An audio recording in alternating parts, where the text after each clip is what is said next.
C'est celle d'Hélène Banoun. Hélène, tu vas nous expliquer un petit peu où en est l'épidémie de Covid actuellement, à travers des chiffres particulièrement intéressants. Et je te passe la parole. Voilà, donc moi, je vais essayer de répondre à cette question. Où en est l'épidémie de Covid-19? Et pour cela, je me suis appuyée sur des chiffres officiels de réseau de surveillance des infections respiratoires aiguës, ce qui est abrégé en l'acronyme IRA. Et le réseau français, c'est le réseau Sentinelle, qui donc s'appuie sur les notifications des médecins généralistes en ville, qui reçoivent des malades de la Covid-19 ou d'infections respiratoires. Donc, je me suis appuyée sur le réseau Sentinelle français, mais aussi sur le réseau belge et le réseau allemand, qui sont des données officielles. Donc, le réseau belge, c'est le Ciensano, et le réseau allemand, c'est le Robert Koch Institute.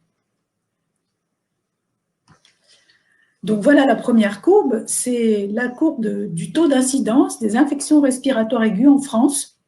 Depuis, alors à gauche, vous avez le pic de l'hiver dernier, donc de l'épidémie, le pic épidémique de la Covid-19 en mars-avril 2020.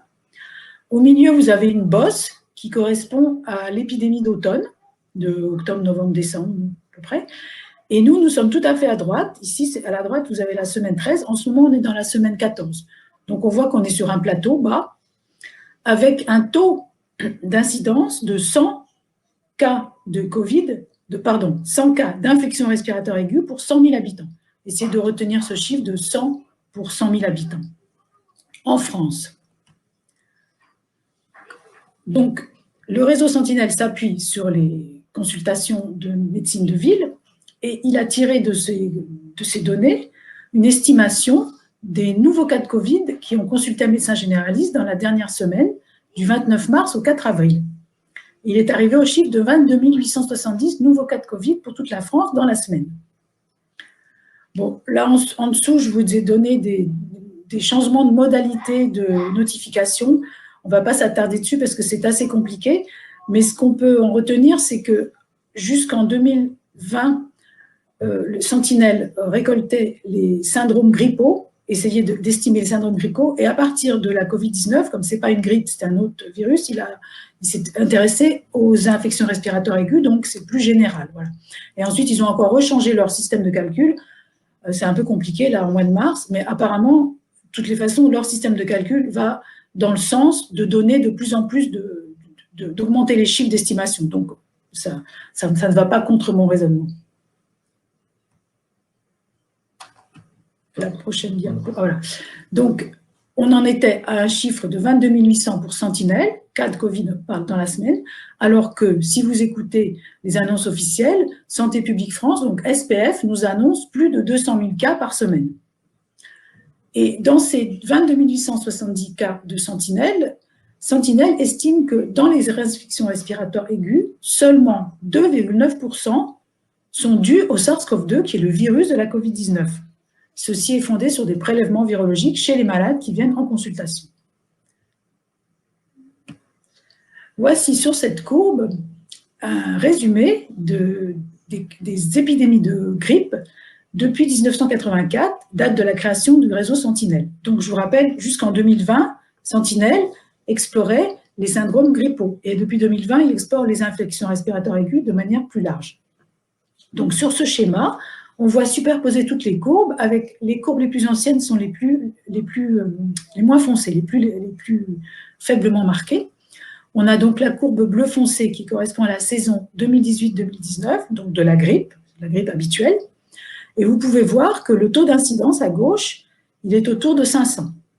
Et pour les autres épidémies de grippe des années précédentes, il est également autour de 500, même plus haut, il peut monter même jusqu'à 1500.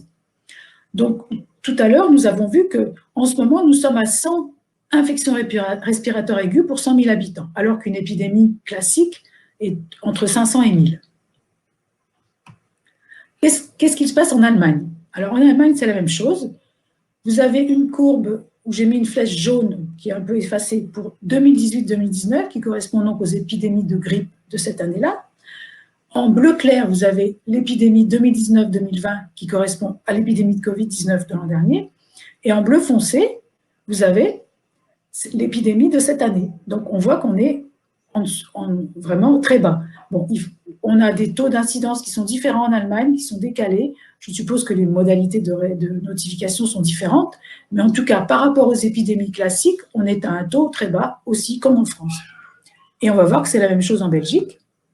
On a le même type de courbe avec, en vert pâle, l'année 2018-2019, donc la grippe, avec des incidences entre 600 et 800.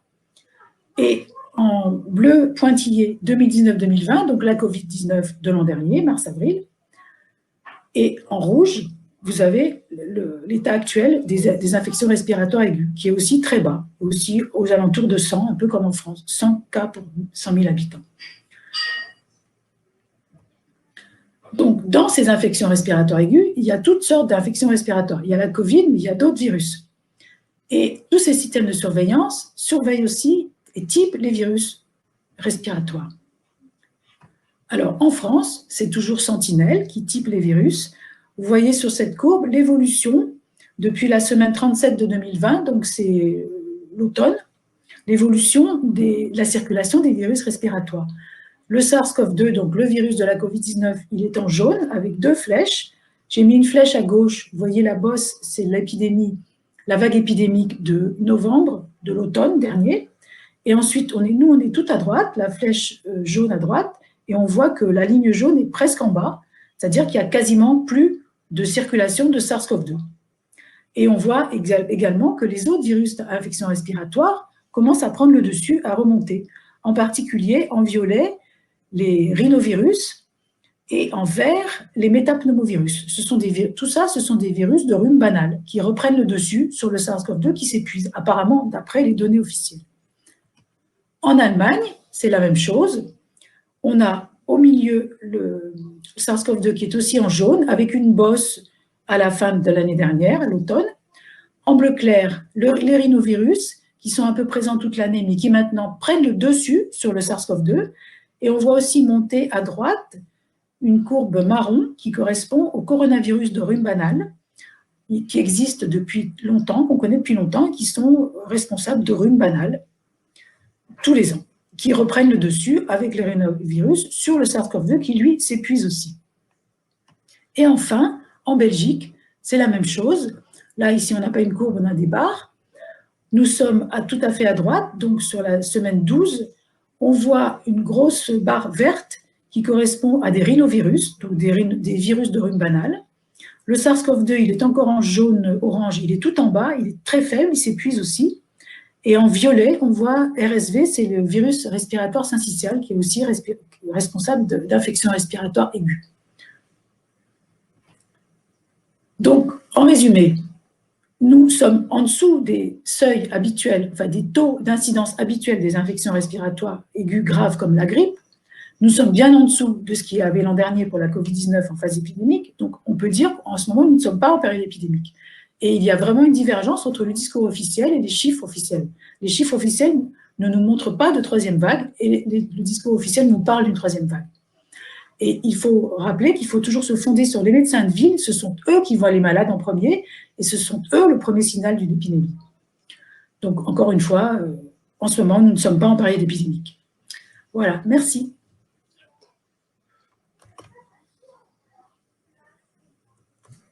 Ça ? Ouais. Eh bien, merci beaucoup, Hélène, parce que moi qui aime les chiffres, j'avoue que ta présentation m'a passionné. Et pour que tout le monde comprenne bien pourquoi il y a une telle différence entre les chiffres que tu nous donnes, qui sont des chiffres bruts, tout à fait officiels, et à côté de ça, les chiffres qu'on entend à la télé, à la radio, ou, voilà, qu'on veut bien nous donner. Tu t'es basé sur une chose qui me paraît essentielle, ce sont des chiffres de malades, parce que tu as pris comment on appelle ça, le groupe Sentinelle, le réseau Sentinelle, qui voit des malades, des gens qui consultent, et non pas des personnes qui viennent se faire tester alors qu'ils ne sont pas malades. Et je crois que c'est toute la différence et toute la particularité des chiffres. Je ne sais pas ce que tu en penses, mais on est bien d'accord que toi, tous tes chiffres sont basés sur des gens réellement malades et non pas des tests positifs chez des gens sains. Voilà, les chiffres de Sentinelle, donc ce ne sont pas mes chiffres, ce sont les chiffres de Sentinelle. Le réseau officiel de surveillance des infections respiratoires est basé sur les consultations des gens qui viennent voir leur médecin parce qu'ils sont malades. Voilà. Alors, j'avais fait précédemment une autre petite vidéo pour expliquer les tests PCR sur lesquels sont basés les chiffres de cas qu'on nous donne dans les médias officiels. Et donc, ces gens-là ne sont pas malades, ils vont se faire tester. Ils peuvent avoir une PCR positive. J'avais expliqué pourquoi il y a des PCR positives alors que, en fait, ça peut être des faux positifs. Et donc, ce sont simplement des cas, ce ne sont pas des malades. Donc, il y a une différence d'un facteur presque 10 entre les cas qui sont PCR positifs et les malades qui sont vraiment malades, qui vont voir le médecin. Voilà. C'est essentiel. Et j'avoue que moi, il y a un chiffre qui m'a vraiment interpellé, c'est les 3%. C'est-à-dire que sur l'ensemble des malades que voit le réseau Sentinelle qui ont des symptômes respiratoires, il n'y a que 3% qui sont positifs au Covid. C'est-à-dire voilà, que c'est ce qui est 97% des gens qui sont malades actuellement n'ont pas le Covid. La Covid. C'est ce qu'estime le réseau Sentinelle. Sur les prélèvements qui sont effectués en consultation par les médecins de ville, ils sont envoyés pour un typage virologique et donc il n'y a que 2,9% des virus typés qui sont des virus de la Covid-19. Voilà. Les autres, il y a beaucoup plus de rhinovirus, je crois, de métapneumovirus. Voilà. En Allemagne, il y a des coronavirus de rhume banal aussi. Et donc, d'ailleurs, après, on verra avec Laurent, mais si on refait le calcul, si on prend 2,9% de 22 870 cas par semaine, ça ne fait pas…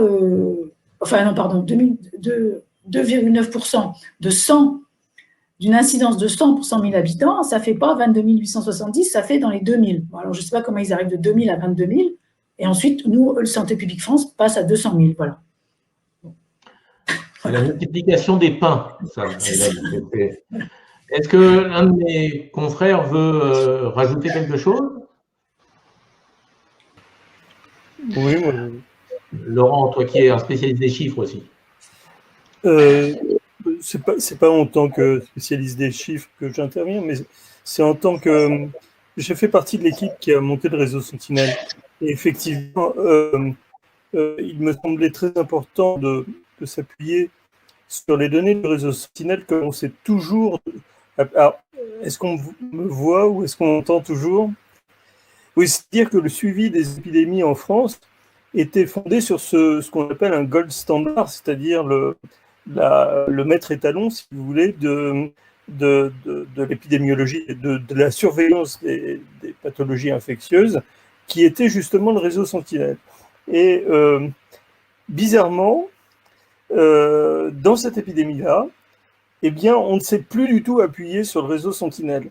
Ça m'avait choqué à l'époque, et moi, j'avais continué à observer ces chiffres-là, et donc on avait travaillé là-dessus pour estimer justement ce que représentait cette épidémie, notamment la première épidémie. Et on s'était aperçu que finalement, c'était une épidémie qui était du même ordre qu'une épidémie de grippe, finalement.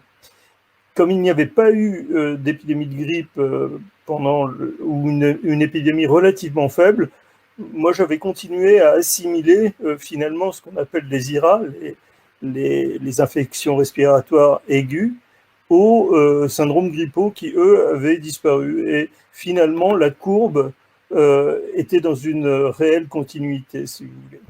Donc, l'étonnant dans cette histoire, c'est qu'on ne s'est plus effectivement appuyé sur les malades, mais uniquement sur des tests. Et ces tests ont complètement pourri, si je peux m'exprimer ainsi, la compréhension de cette épidémie, puisque nous n'avions plus affaire à des malades, nous avions affaire à des gens qui étaient simplement positifs à des tests. Voilà, donc merci beaucoup pour cette présentation, parce que j'espère qu'on en aura d'autres qui se fondent sur ce type de réseau, des réseaux qui se fondent, eux, sur des malades et pas sur les supposés malades. Voilà, alors, merci beaucoup. Peut-être qu'il y a une question qui se pose, c'est qu'on a évidemment vu ces chiffres très, très troublants, pas d'épidémie, des incidences moindres que les années précédentes avec la grippe, mais il y a une réalité des chiffres, c'est la mortalité.